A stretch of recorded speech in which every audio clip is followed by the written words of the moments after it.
It's not easy running a local Black-owned news organization, but the strength, I believe, in the resolve of so many of these publishers is what really keeps me excited doing the work, keeps me engaged in doing my job and working with them. You know, these are tough times, and I'm just happy that I can walk side by side with them and really give them some support.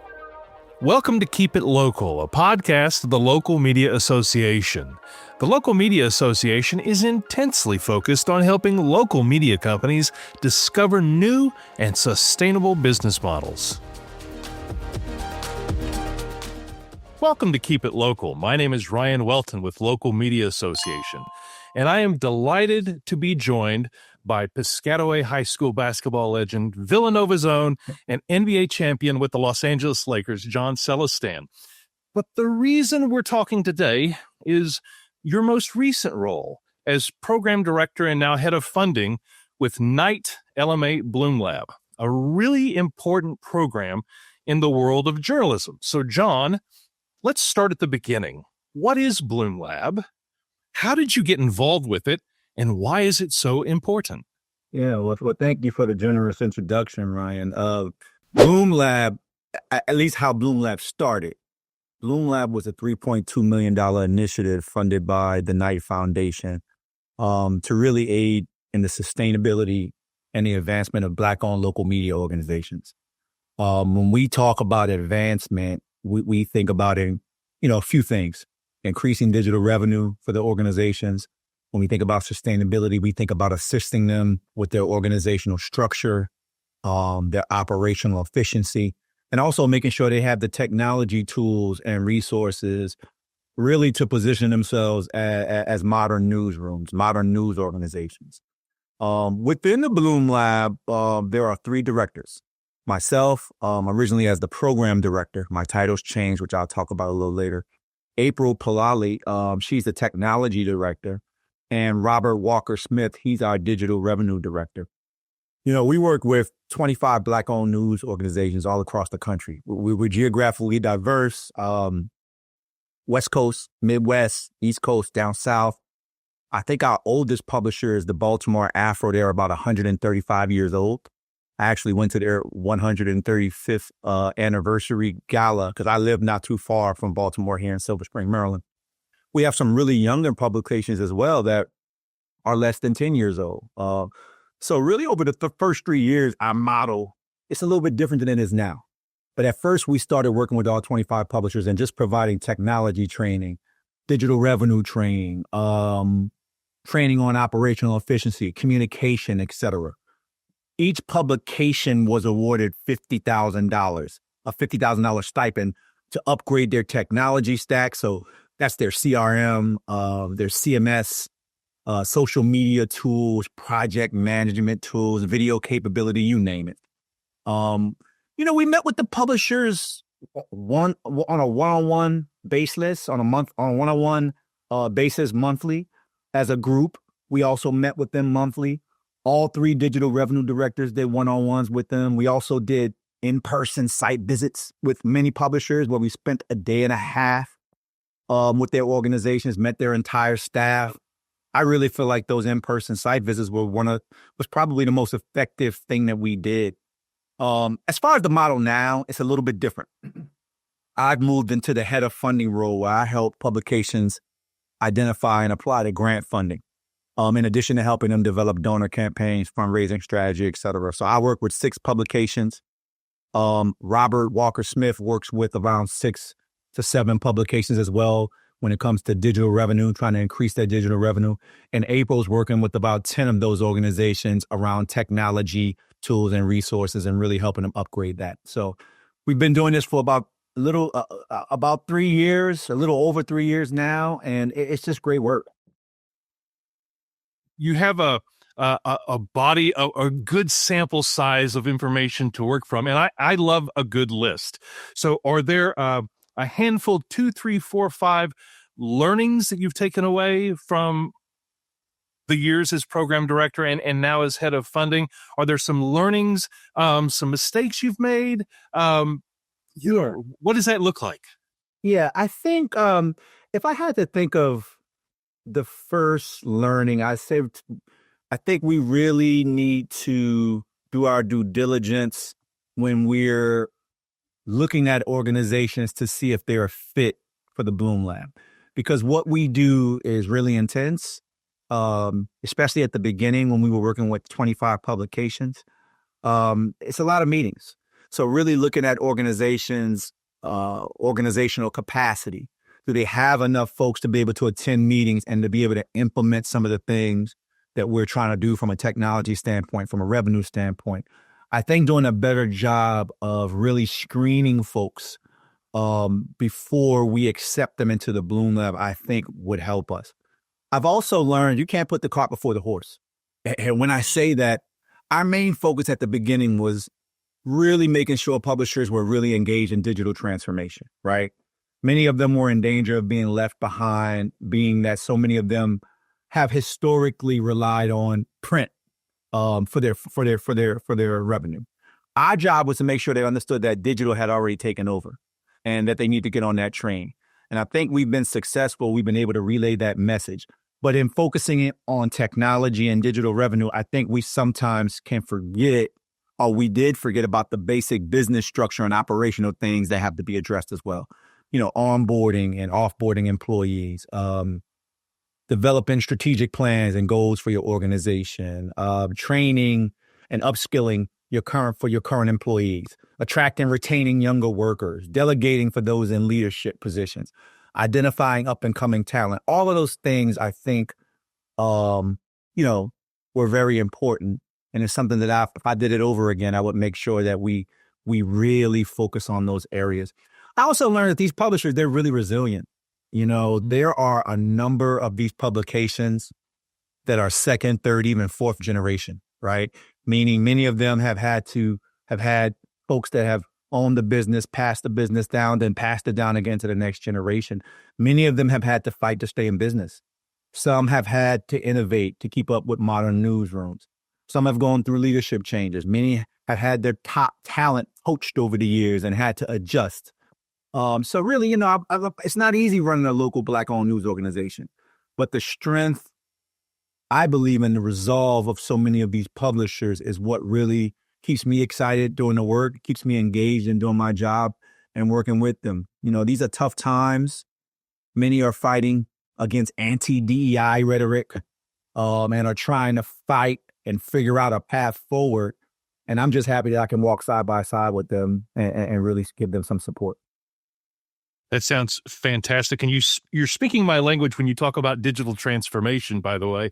And I have an idea of what that might look like for some organizations, but I also know in 2025, we're in the very infancy of the AI transformation. Has that been a part of digital transformation in your experience? Well, when we first started the Bloom Lab, AI was, you think this is 3 years ago, right?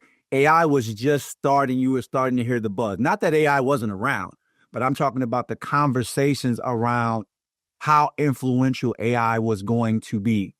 So I think around the year point at the first year, I think we started in 2022. So around that 2023, we started to have robust conversations around AI and how transformative it was going to be. I still don't think we knew how transformative. So now we're continuing to have those conversations when we meet with the Bloom Lab publishers. Obviously, folks are using the regular things like ChatGPT and all these other things that you can use to help refine content. But there are so many other tools and resources that I know our technology director, April Palali, is really introducing a lot of the publications to.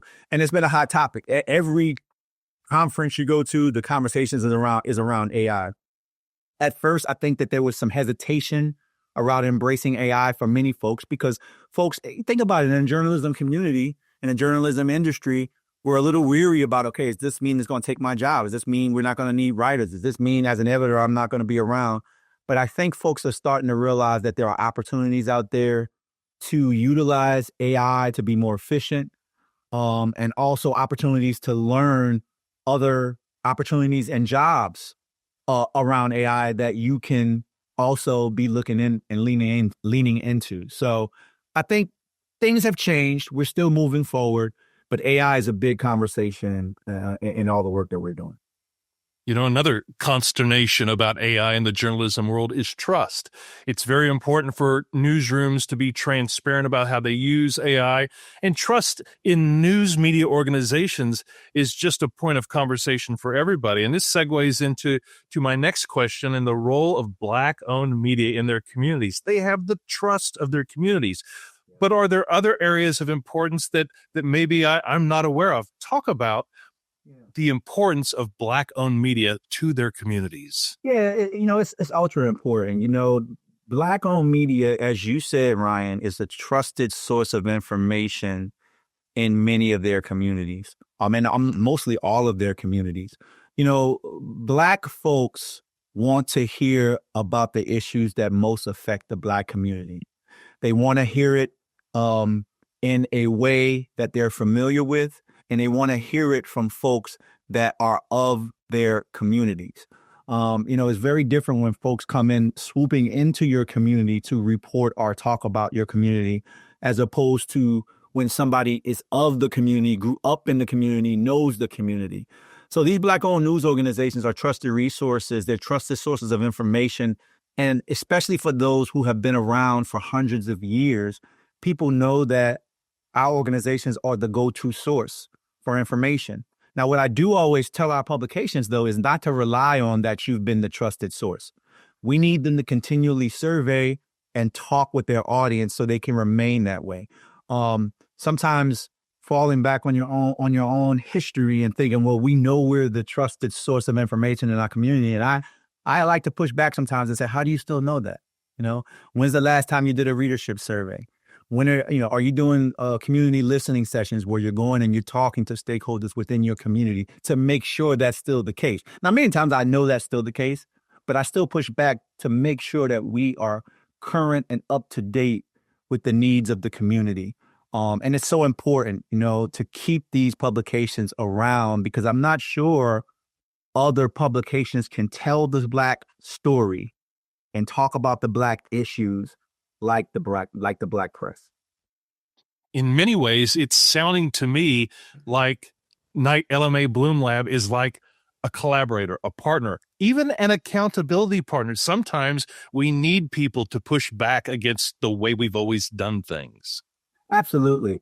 The Knight LMA BloomLab, to me, has been a great collaboration. One, the technology, the tools, the resources, the digital transformation, our ability to help these publications increase their digital revenue, and really, really having the support of the Knight Foundation. Because remember, this was supposed to be only 3 years at the beginning.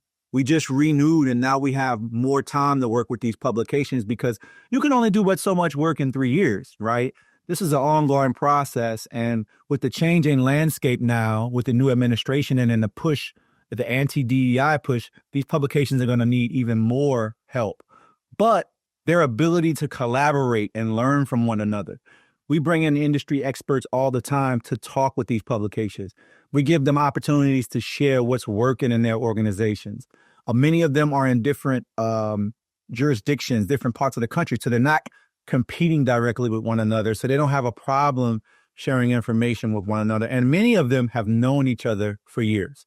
There are a lot of publications that the publishers know their mothers, their wives, husbands, children. So it's a close-knit family. And, I'm just happy to be a part of it and hope that we can continue to keep supporting these organizations. You mentioned a number of what I would consider to be existential challenges. There are multiple existential challenges to the fourth estate as a whole, but I would have to imagine, especially with Black-owned media, are there some sort of under-talked about challenges, whether it be in journalism from your perspective in general or specifically in the Black-owned media community? Well, I would say trying to find really talented young folks who still want to be journalists, right? The journalism landscape is changing. We're on a podcast right now, right?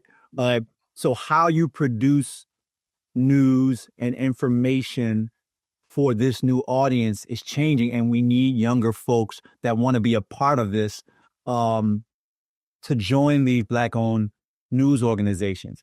But there are so many platforms and ways that you can deliver and disseminate information now that a lot of young folks are not going the traditional journalism route, not going to traditional journalism organizations, and are doing things on their own, or are creating their own platforms. So although I love the entrepreneurism of it all, and I love the diversification of who's delivering the information, for me, that's a little bit of a challenge for traditional media outlets, still trying to get young folks out of college, young folks in their 20s and late 20s, early 30s that want to be a part of traditional media outlets. How many newsrooms would you say are part of BloomLab now? And let's say that this reaches a newsroom who says, you know what, I feel like John's talking to me. How can I get involved? Yeah, we're working with 25 media organizations still. We're working more closely with 12, I would say we're working more closely now with maybe about 15 or 16 of them that have joined what we call our shared services platform. So basically, folks are utilizing the tools and the skills of all three directors: Digital Revenue Director Robert, technology with April, and for me, funding, right? Philanthropic funding. And they're utilizing us as a tool within their organizations as consultants and also as an extension of their organizations. So we're still working with all 25. We're just not doing as much extensive work with all 25, but we do have a monthly webinar that we put together where everybody can come and join. It's just that we do have a select group that are paying a fee to utilize our consulting services right now. I know as we expand BloomLab over the next couple of years, we may be looking for other folks to join BloomLab, or other folks that we may want to work with outside of the 25 that we're working with. But that remains to be seen as we continue to see who joins the shared services when it comes to year 2 and year 3. But I do think there's opportunities for us to open this up to other newsrooms as well. I always want to give folks an opportunity to allow the audience to connect with them on social or whatever platform you prefer.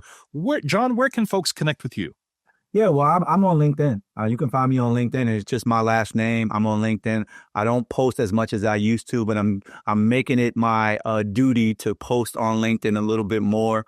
Sometimes I write articles for wordandblack.com, which is a collaboration that started here at LMA and has 10 BloomLab publishers as a part of it. I post those on LinkedIn. But I'm on LinkedIn, not as often as I used to be, but I'm there. So if folks want to reach out to me, it's just my name, John. My last name, Celestand, at LinkedIn. You can look me up and you can find me.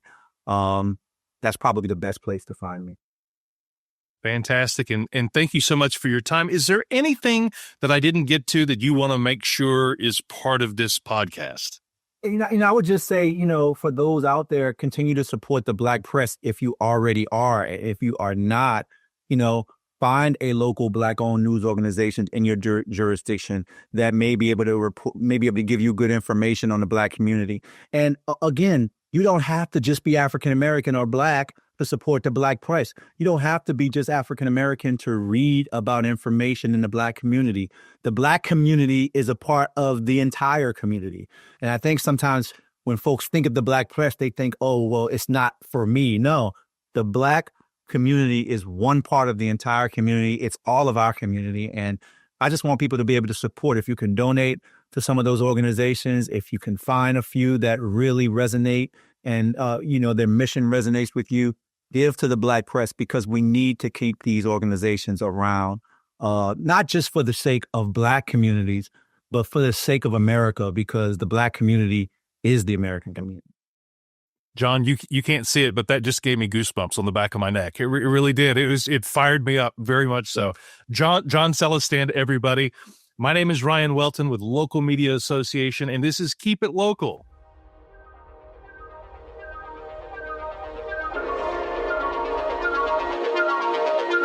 This has been Keep It Local, a podcast of the Local Media Association. If you got value out of today's podcast, why not give it a review wherever you heard it and share it with a fellow journalist or an entire newsroom?